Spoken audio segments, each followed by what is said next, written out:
Hello everyone, welcome to GGN. Today is Tuesday, January 8th, 2012. I'm Darko. My website is ggnonline.com, and hopefully I get all the links up. I was able to do it yesterday.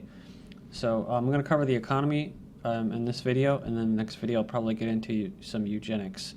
The first article I have is about unemployment in the Eurozone. The jobless rate is at a record high of what they say, 11.8%. I'm not sure if they do the same number fudging as they do in the United States, where they don't actually, the numbers don't actually equate to the amount of people that are without work.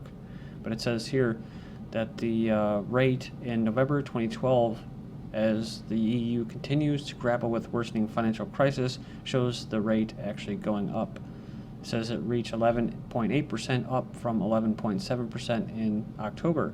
It also says that November comes as the Eurozone's 19th consecutive month with increasing number of people out of work. Analyst says that he expects the jobless rate to move clearly above 12% during 2013. A man dies after self-immolation in Senegal. So it says here that he died after setting himself ablaze in front of the presidential palace in the capital city of Dakar. He was 32 years old. Meanwhile, in February 2011, two Senegalese lost their lives after setting themselves on fire in a country that suffers from soaring unemployment and increasing cost of living. The events in Senegal are reminiscent of the death of a Tunisian man on December 17, 2010, was an unemployed young man frustrated with poverty and financial problems who set himself ablaze. It says the death sparked mass protests, which finally caused a popular revolution in Tunisia. Next up, we have Bloodbath in the city after a drop of nearly 20,000 frontline jobs, an 8-year low, more than 1 in 10 senior finance jobs lost since 2008, and a total size of bonuses down to just 10% of peak. It says the number of senior bankers is at its lowest levels for 8 years. It says it emerged yesterday as the finance industry continues to suffer badly from the effects of the consolidation of the world's wealth, which most people call a recession, most pundits. In total, banks and financial firms have shed close to 20,000 senior jobs, more than 1 in 10 of those employed before the crisis hit. So those who have managed to hold on to their positions are hardly untouched by the banking's newfound austerity, as the size of bonuses being paid out this year is expected to tumble to just 10% of its peak. Barclays cut their approved workers by over 15%. Deutsche Bank is predicted to fire another 7% of its workers this year. More retail firms face bankruptcy in Britain, they say. A new survey found that more retail companies gone into administration in the UK in 2012 compared with previous year, marking a 6% increase.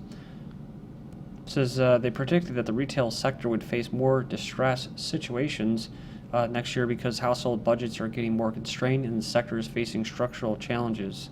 In regards to retail space, he says they're always needed, but too many retailers have too many stores, and 2013 is likely to be marked by further closure programs. Next up, we have in Spain, locksmiths refused to cooperate with foreclosures and evictions. In Spain, in 2012, more than 50,000 families were evicted from their homes when they failed to pay their rent or mortgage. As the year wound down, a handful of people committed suicide. That's what I call economic suicides. That's a result of economic engineering, just like when people go and shoot up places, mass shootings, because they feel like they have for whatever reasons, usually, right? They have multiple reasons that I'm not justifying, but I'm just saying that those are usually the results of social and economic engineering, or a eugenics blowback. After learning that they would be evicted, it says now in Pamplona, a group of experts who carry out the evictions have said no more, and those experts are locksmiths. So it says it's a pretty ingenious way to stop evictions. The police might come and drag debtors out, but if no one changes the locks in the apartment, the banks can't repossess it because the evictees can't get back in, and the legal proceedings to get them out again would take months, even years. Then we have in Portugal, they warned the EU, IMF, Troika to back off on austerity demands. The president of Portugal has ordered a legal inquiry into the country's austerity policies and threatened a showdown with creditors over the draconian terms of the EU, IMF bailout, as they call it. That's what some people call receivership, when you start to really lose your sovereignty. They say fiscal austerity is leading to declining output and lower tax revenue. Then we have Spain plunders 90% of Social Security fund to buy its own debt. Spain has been quietly tapping the country's richest piggy bank, the Social Security Reserve Fund, as a buyer of last resort for Spanish government bonds. It says that at least 90% of the 65 billion euros fund has been invested in increasingly risky Spanish debt. The pensioners sum it up perfectly, saying, "We are very worried about this. We just don't know who's going to pay for the pensions of those who are younger now, or those who are older," we would add. They say the same thing has been going on in the U.S. by using quasi-government entities to fund themselves in a mutually destructive circle jerk for years. They say this trend has drawn little public attention or controversy, and it says that the scarcely noticed borrowing spree carried out amid a prolonged economic crisis is about to end because there is little left to take. The United States is now on pace for European levels of austerity in 2013. This is from the 2nd of January. So it says here, economists like Paul Krugman have been criticizing countries in Europe for engaging in too much austerity during the downturn. It says that is enacting tax increases and spending cuts while their economies were still weak. But it says here that after the whole melee with the fiscal cliff hoopla, which I'm kind of glad I was away for, says that much of the fiscal consolidation in 2013, as many European nations have been doing in recent years, and more countries like Britain and Spain, that the United States is about to do the same. Basically, a calculation of what Congress has enacted is around $304 billion in tax hikes and spending cuts for the coming year. It says after the deal, they still got the payroll tax increase and an array of spending cuts coming down the pike. And you have a chart here, tax hikes and spending cuts as percent of GDP. And you have U.S. over here, 2013, right under 2, followed by Portugal in 2011, again in 2012, and Greece in 2010 and 2011. There's an article here from onlinecolleges.net, America's PhDs on food stamps. It says when job hunting in one's field turns tough, college graduates may return to school for another degree. It's actually what I heard about one of my relatives who has a history degree, and I guess she's got to go back because she couldn't find a job. So it says, but for some Americans, multiple degrees won't guarantee a job in their field or even keep them above the poverty level. That's right. That's mentioned. Someone was mentioning, well, then yeah, you're going to have to get a doctoral and get a PhD and all that. It says here that the problem over the past few years, more and more highly educated people have turned to food stamps and other forms of welfare for help.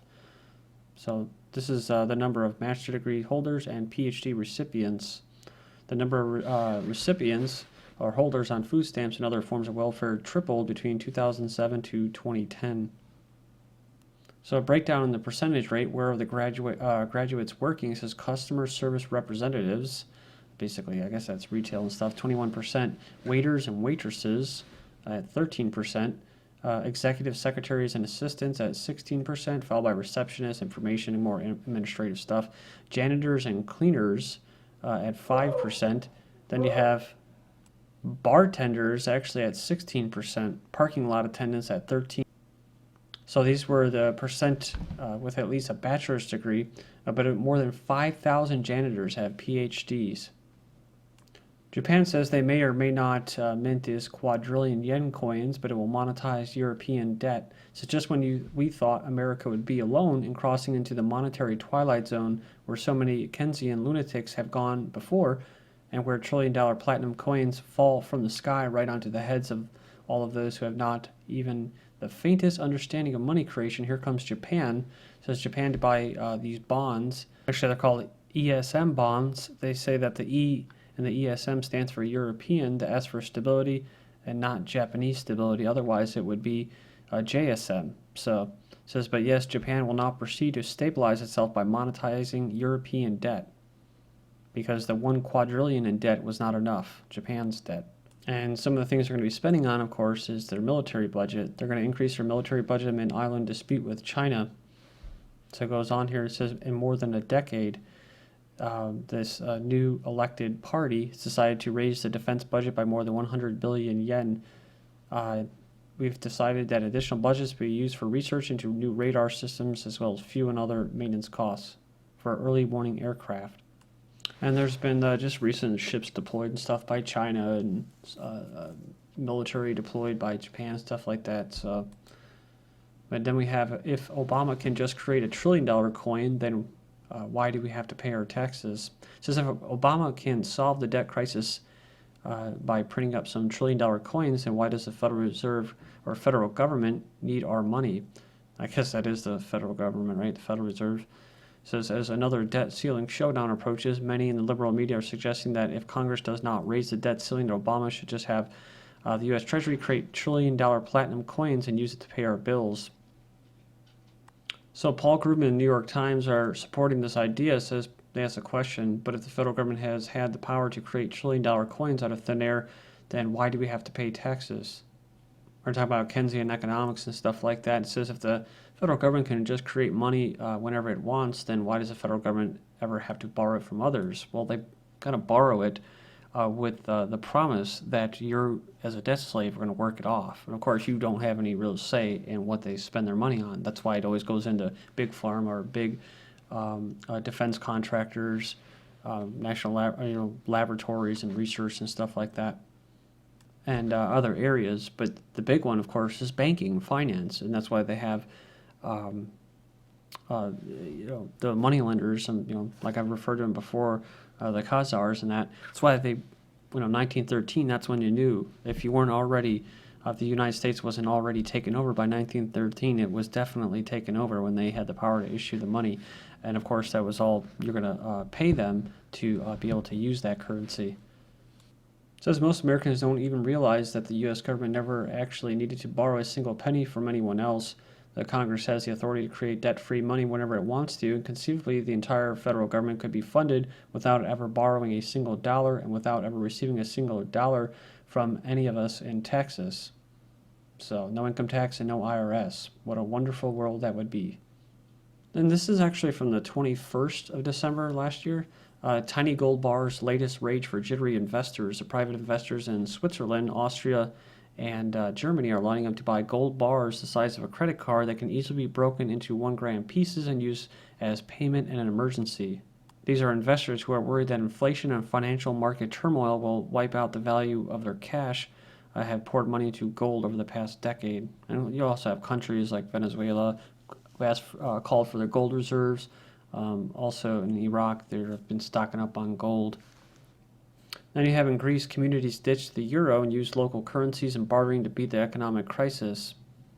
So it says here that when Cryptagon, basically back in 2012, March of 2012, there was only an estimated 300 people using it. Now there are 1,300. One person said it's all about exchange and solidarity, helping one another out in these very hard times. Says you could say a lot of us have dreams of a utopia without the euro. See, they always like to use that word utopia as if it's not attainable. It is attainable, to do things voluntarily, exchanging and stuff like that, goods and services. But that's what a lot of people, usually people that are stuck in that program, and they like to tell people like you or I that, oh, that's a utopia. You're just dreaming. That'll never happen. Of course, they never tried it, right? Never even thought about trying it, because it's just been beaten out of them all throughout their, quote, education. 12 years of indoctrination. That's like why I said that they promote education, because they want to beat you down and get all the creativity out of you and all the skeptical thinking, right? Your skeptical mind to question things like you usually have when you're born. They got to get all that out of you and teach you that you need to have a big federal centralized government with a big fat private central bank.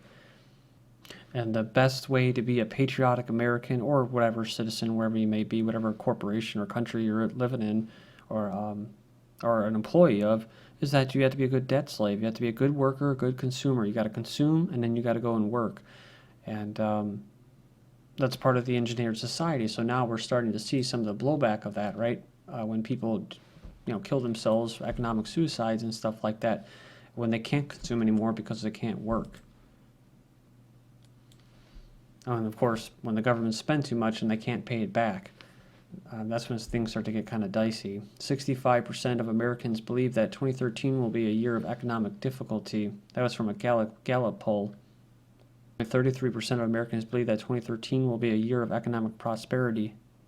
68% that believe that 2013 will be a year of rising crime. 57% think that the year will be in which the American power will decline in the world, which, I hate that. Even conservatives and alternative media like to call America the empire, and they're proud of that somehow.